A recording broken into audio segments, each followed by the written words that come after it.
Welcome to Chillin' 101. We hope this video helps. You start now.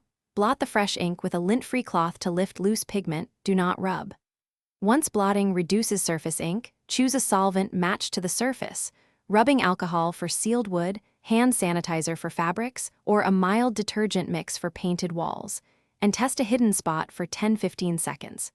Make sure to work from the stain edge toward the center to prevent feathering, and prepare 2 cloths, one for dabbing the stain, one for transferring the ink away.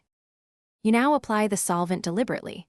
Moisten a cotton swab or corner of cloth, small amounts only, and touch the ink spot, letting the solvent dissolve pigment for a few seconds. Once the ink begins to lift, blot outward repeatedly and switch to a clean cotton tip as it stains. This prevents redepositing ink. After cycles of short application and blotting, neutralize residue with a damp cloth and pat dry.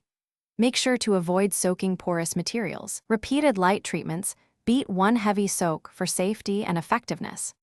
You finish by rinsing or neutralizing remaining solvent, use a damp cloth, then dry fully to prevent rings.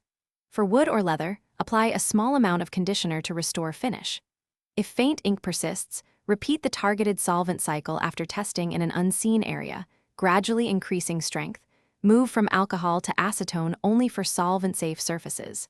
If the stain resists or the item is delicate or antique, stop and consult a professional cleaner. Thanks for watching. Consider subscribing if we helped you.